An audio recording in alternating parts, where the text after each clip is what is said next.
ऐसे कितने लोग मुंह से बोलते घोर लागी छी, तो घोर लागो तो वो ना लागी छी, बस मुख से बोली छी घोर लागी छी, मुख से बोले, अरे कौन से मुख से तो बोल दो प्रणाम बाबा, इतना भी तो बहुत बड़ी बात हो जाती है, या उतना तक नहीं किया इसके, कैसा नहीं किया है।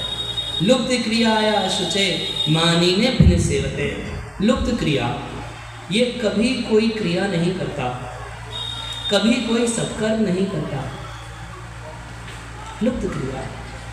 आप देख रहे हैं सभा में हम कितना बड़ा बड़ा काम किए, समाज के हित के लिए कितना, इनको कभी देखा हड़बड़ाहट में इधर से उधर समाज सेवा करते हुए दौड़ रहे, कुछ नहीं, लुप्त क्रिया, कभी कुछ ना किया, कोई दान नहीं, कोई पुण्य कर्म नहीं, कोई यज्ञ आदि नहीं, कोई अनुष्ठान कभी शिव जी नहीं करते, कोई भोज भात नहीं करवाते किसी को। संसार के इतने लोग मरते हैं, इतने लोग जीते हैं, सब तो ऐसे शिव जी के ही परिवार है, मगर तब कोई भोज भात नहीं कराते, ना लोन लेके ना बिना लोन के, कराते ही हैं। देखो आचरण कैसे, लुप्त क्रिया, ये एक एक शिव जी का गुण है, उसको हम सस्पेंस में इसीलिए रख रहे हैं जिससे कि आप लोग याद रखिए, एक एक बात को, एक एक बात खोल के समझाई जाएगी, मगर दर्द जो गालियां दे रहे हैं उसको भी समझना बड़ा जरूरी है, क्योंकि साधारणतः लोग शिव जी में ये सारे दोष देखते हैं। लुप्त क्रिया, लुप्त क्रिया क्यों? उनको आवश्यकता ही नहीं है, वो इतनी ऊंची स्थिति में कि उनको क्या आवश्यकता है कि वो कोई यज्ञ करे, कोई तपस्या करे, कोई दान दे, कुछ ये करे, कुछ वो करे। जो उस अवस्था को प्राप्त कर गया, ना आराधितो यदि हरि तपसा तथा किम, आराधितो यदि हरि तपसा तथा किम, अंतर्बहिर यदि हरि तपसा तथा किम, ना अंतर्बहिर यदि हरि तपसा तथा किम। नारद जी कहते हैं कि यदि आराधितो यदि हरि, यदि भगवान हरि की कोई व्यक्ति आराधना कर रहा है, अगर नित्य निरंतर श्री हरि नाम का उच्चारण जिसकी जीवा पे है, उसको अलग से खाली पीली तपस्या करने की क्या जरूरत है? वो सबसे बड़ी तपस्या कर रहा है। और यदि संसार की सारे व्रत, सारे नियम, सारी तपस्या करने के बाद भी मुख पे श्री हरि का नाम नहीं आया, तो ऐसे व्यक्ति की खाली पीली की तपस्या का फायदा क्या है? आराधितो यदि हरि तपसा तथा किम, नाराधितो यदि हरि तपसा तथा किम। अंतर बहिर, अंदर बाहर यदि हरि, यदि श्री हरि अंदर बाहर है, सब जगह उन्हीं का दर्शन हो रहा है, तो क्या तपस्या की आवश्यकता है? और सारी तपस्याएं वो करने के बाद यदि अंदर बाहर श्री हरि का दर्शन नहीं हो रहा, तो ऐसी खाली फोकट की तपस्याओं को करके शरीर को खराब करने का क्या फायदा है? शिव जी को आवश्यकता नहीं है, लुप्त क्रिया। अच्छा, दूसरी बात क्या बोलते हैं? अशुचि, कभी नहाता धोता नहीं। बताओ, यज्ञ में आ गया, बिना नहाए आ गया, शिव जी को आवश्यकता नहीं है नहाने की, वो पवित्र है, इतना पवित्र है, इतना पवित्र है कि वो क्यों स्नान करेंगे? उनको क्या पड़ी है? और भैया स्नान करे वो जिनके पास पानी की कमी हो जाके। शिव जी तो जटाओं में गंगा जी को रखे, अब कहाँ से स्नान करने की जरूरत है? 24 घंटे नल का फ्लो चलता रहता है, और क्या अलग से स्नान करेंगे? बात यह है कि जो व्यक्ति नित्य निरंतर श्री हरि का नाम बोलता है, वो स्नान आदि क्रियाओं को ना भी करे तो भी उसको दोष नहीं लगता। कुछ समझने वाली बात यह है, ना नहाना एक दोष है अपने आप में। बहुत सारे लोग हैं आजकल नहाते नहीं हैं, 6-7 दिन वही जीन्स पहन लेते हैं और पाउडर वाउडर लगा लिया, थोड़ा सेंट मार लिया कि किसी को पता ही ना चले कि हम नहाते नहीं हैं। अब उन्हें 18वीं सदी से पहले लंदन में लोग ऐसा सोचते थे, ऐसे एकदम प्रमाणिक बात बोल रहा हूँ, कि अगर हम नहाएंगे तो ज़्यादा नहाने वालों का शरीर गल जाता है, तो वो लोग नहाते नहीं थे। 18वीं सदी के बाद वहाँ पे नहाने का कल्चर शुरू हुआ कि नहाना भी एक अच्छी चीज़ है। वो लोग सोचते थे महीने में 15 दिन पे एक बार नहा लो, नहीं तो शरीर गल जाएगा। और यहाँ तो सनातन संस्कृति ऐसी है कि दिन में 3 बार नहाया जाता है कम से कम।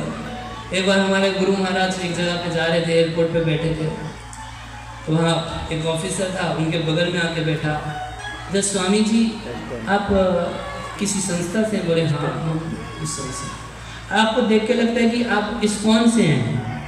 तो गुरु महाराज बोले हाँ हम इस्कॉन संस्था से हैं। बोले वही संस्था ना, वो नहाने वाली संस्था जहाँ हर बार नहाते ही रहते हैं। भैया साफ सुथरा रहना चाहिए। स्नान आदि करने से भी माइंड फ्रेश हो जाता है। मन बहुत डिस्टर्ब हो, आप नहा लीजिए, उसके बाद नहाने की क्रिया को ऐसे संसार में भी लोग बोलते हैं मैं फ्रेश होने जा रहा हूँ, ठीक है। स्नान आदि करके फ्रेश फीलिंग आती है। मगर जो व्यक्ति, कभी आप लोग यहाँ गांव में तो ना जाने होता नहीं होता है, अष्टयाम कीर्तन होता है, 24 घंटे का कीर्तन होता है। तो जो व्यक्ति पूरी रात जागा है कीर्तन में, उसको कौन सुबह नहाने की जरूरत है? उसने तो श्री हरि नाम में करोड़ों गंगा स्नान से ज्यादा फल प्राप्त कर लिया नहाने का। उसको क्या स्नान करना है? हम लोग रात भर कीर्तन में बैठते थे, सुबह मंगल आरती में वैसे ही खड़े हो जाते थे, ठाकुर जी का पट खुल गया। अभी 4 घंटे 5 घंटे रात को जब हरि नाम में बैठे ही हैं, तो क्या मंगल आरती के लिए नहाना पड़ता है? नहाना नहीं पड़ता है। भगवान का नाम ऐसा पवित्र करने वाला है, शास्त्रों में वर्णन किया गया है कि ऐसे सबसे बढ़िया जल से स्नान करना चाहिए। मगर कदाचित कभी आप बीमार हो जाएं, ऐसी अवस्था हो जाए कि आप स्नान कर ही नहीं पा रहे, तो एक मंत्र स्नान भी होता है। आप मंत्र से स्नान कर सकते हैं। क्या करेंगे? हाथ में जल लिया, ओम पवित्रो पवित्रो वा सर्वावस्थम गोत्रीय यस्मरेत पुंडरीकाक्ष स भयाभयंतर शुचि। केवल पुंडरीकाक्ष भगवान श्री हरि का स्मरण करने मात्र से व्यक्ति अंदर और बाहर दोनों तरफ से पवित्र हो जाता है। ओम अपवित्र पवित्र वा, चाहे अपवित्र अवस्था में हो चाहे पवित्र अवस्था में हो, कोई पवित्र है, खूब बढ़िया से नहाया है, मगर जब तक भगवान का नाम नहीं लिया अंदर बाहर से पवित्र नहीं है। और कोई कितना अपवित्र अवस्था में क्यों ना हो, यदि भगवान का नाम लिया तो परम पवित्र हो जाता है। हरे कृष्णा कृष्णा कृष्णा हरे हरे, हरे राम राम राम हरे हरे। दक्ष प्रजापति कह रहे अशुचय, ये नहाता धोता तो नहीं है। और मानी ने बड़ा गर्वी है, कितना घमंडी है। और भिन्न सेवते का अर्थ है कि सिविलाइज्ड व्यक्ति जैसा एक भी काम इसका नहीं है। भिन्न सेवते अनिच्छन। अब कोई व्यक्ति पूछते हैं कि तो फिर आप दिए क्यों इसको अपनी बेटी? बोला इच्छा से थोड़ी ना दिया था, अनिच्छन अभी जबरदस्ती दिलवा दिया गया। कौन दिलवाया? बाप मेरा। ये बैठे है ना 4 मुंह वाला, 4 माथा है इनको, मगर इनको भी इतना सा भी दिमाग नहीं है, इतना सा भी दिमाग नहीं है कि बिटिया की शादी कहाँ करानी चाहिए थी। कुछ दिमाग होना चाहिए, नहीं होना चाहिए। अरे भैया ब्रह्मा जी कोई अपने मन से थोड़ी ना बोले थे। गोलोक प्रकरण में आता है, जब भगवान से सब लोग प्रकट हो रहे हैं तो भगवान सब लोगों का विवाह भी करवाए, सबको अलग अलग कन्या दे रहे थे भगवान। तो भगवान से पंचमुखी महादेव प्रकट हुए। भगवान कृष्ण से, उनके बाएं से पंचमुखी महादेव प्रकट हुए। और पंचमुखी महादेव 5 मुख से श्री हरि का नाम उच्चारण कर रहे थे। उस दिन भगवान बड़े मूड में थे, सबका शादी ब्याह करा रहे थे, बल्क शादी। इधर भगवान विष्णु की शादी करा दी, महालक्ष्मी से, सरस्वती से करा दिया। फिर उसके बाद ब्रह्मा जी को सावित्री, तुम लोग चलो शादी करो। धर्म की मूर्ति से शादी करा दिए, कामदेव की रति से शादी करा दिए। तब शिव जी को बोले कि आप सिंहानिका को अपनी पत्नी धारण करना। जो सिंह को धारण करती है, शेर की सवारी करने वाली कौन है? दुर्गा मैया की। आप लोग तो जानते ही नहीं, दुर्गा मैया को इंट्रोडक्शन चाहिए। सिंह की सवारी करने वाली दुर्गा के साथ आपकी शादी होगी, आप उनको पत्नी के रूप में धारण कीजिए। तो भगवान शिव बोलते हैं श्री कृष्ण से, है ना, मुझे गृहिणी नहीं चाहिए, बड़ी फसावट है, मैं ऐसे बड़ा आनंद में हूँ, मेरे को आप मन चाहा वर दीजिए। क्योंकि प्रीति उसी में होती है कि हमारी जो इच्छा है आप हमको वो वरदान दें तो इसको प्रेम बोला जाएगा। शिव जी बोलने लगे, बोले भाई क्या तुम्हारी इच्छा है? तो कहते हैं मैं आपकी भक्ति में लगा रहूं, आपके चरणों की दास्ता करता रहूं, आपकी सेवा करता रहूं, मेरे हृदय में नित्य निरंतर आपके चरणों में प्रेम बढ़ता रहे, आपका नाम जप करने से, आपके चरण कमलों की सेवा से मुझे कभी तृप्ति न हो, कभी ऐसा ना लगे बहुत हो गया, मन करे और सेवा मिल जाए, मन करे और सेवा मिल जाए, ऐसा मेरा मन बना दीजिए।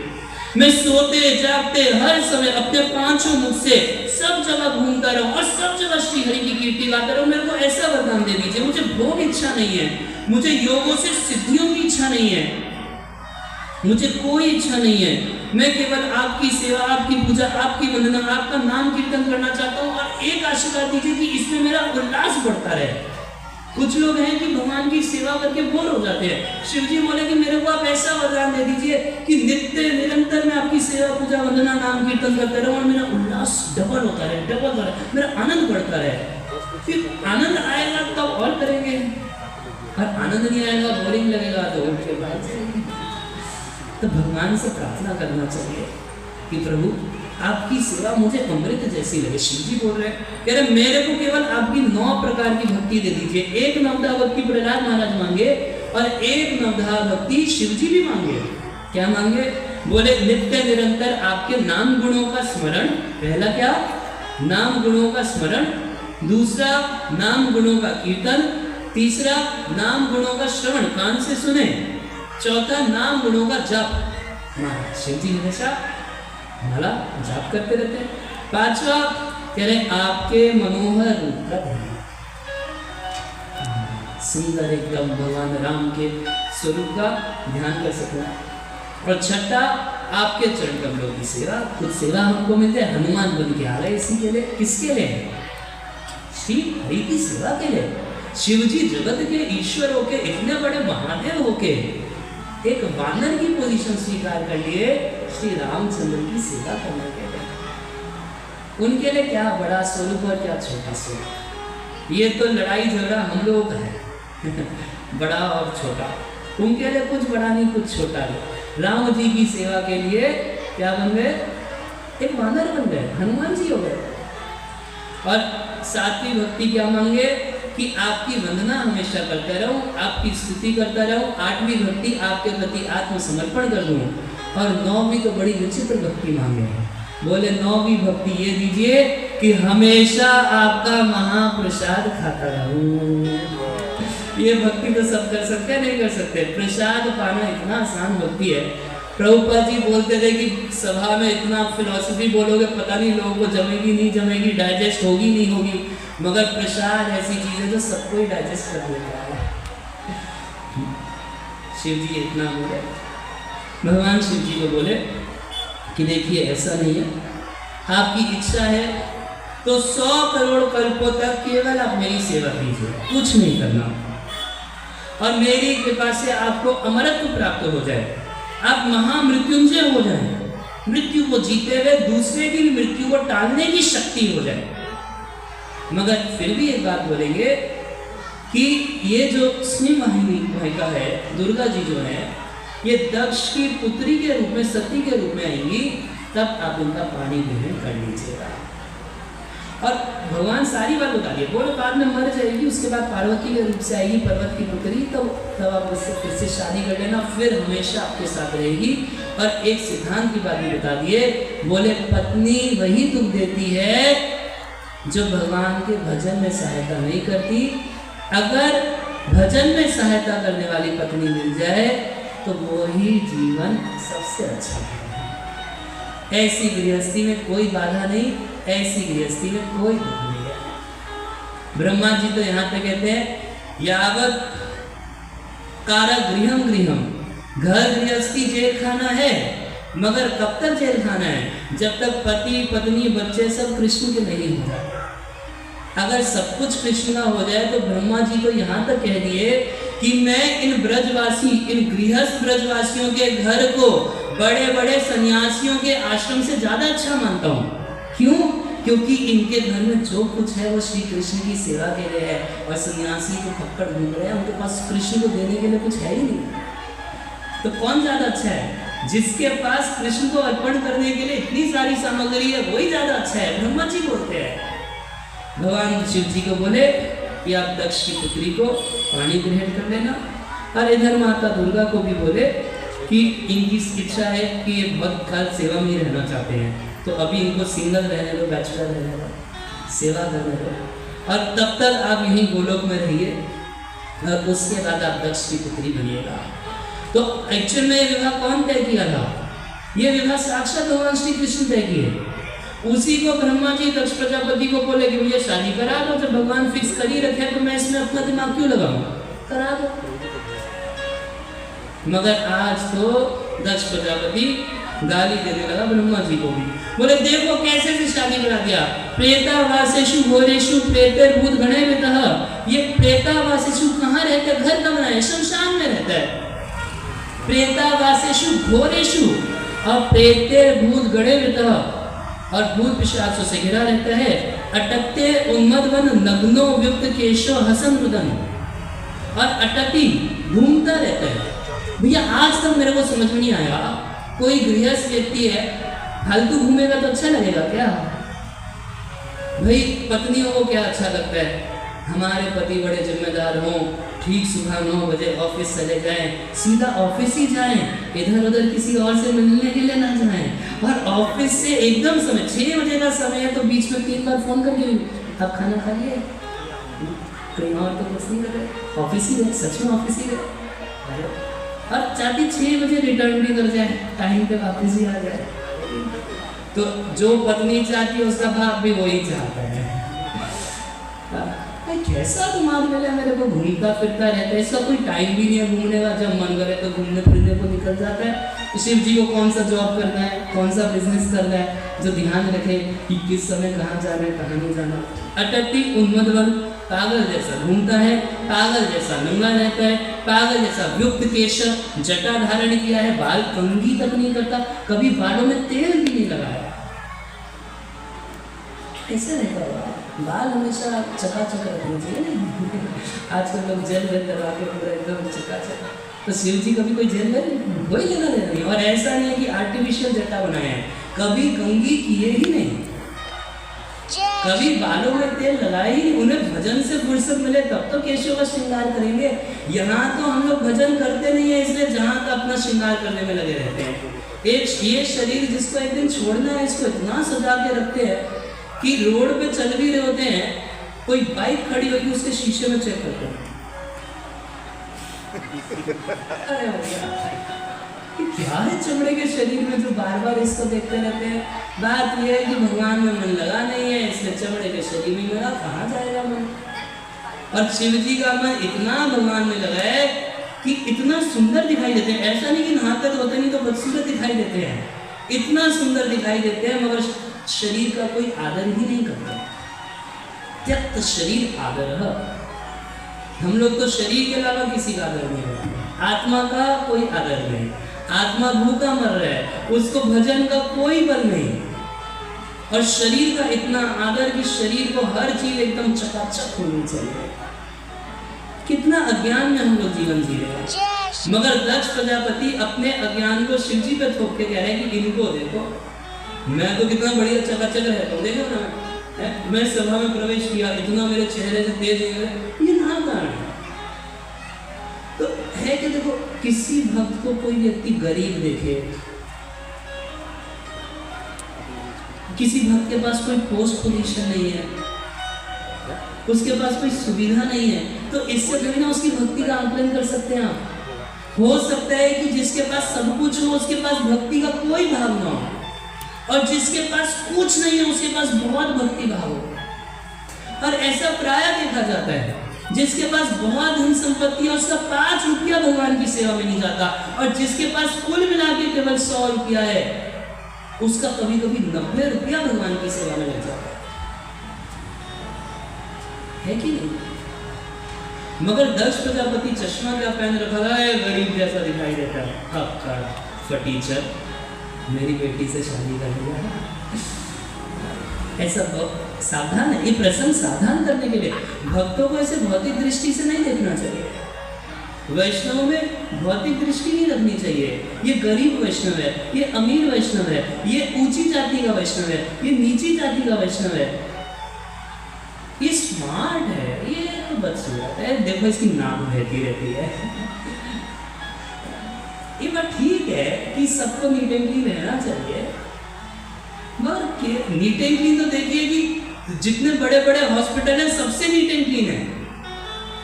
दिन में 6-6 बार 10-10 बार उसमें झाड़ू पोछा मर रहा है, मगर भीतर में चेतना क्या है कि एक बार व्यक्ति बीमार होके आ जाए तो परमानेंट कस्टमर बना देना है। आज सोचिए बाहर इतनी सफाई, भीतर में कितना गंद है। कोई व्यक्ति ऐसा हो सकता है ना कि बाहर से देखने में गंदा दिखाई दे रहा है और भीतर में मन बड़ा साफ है।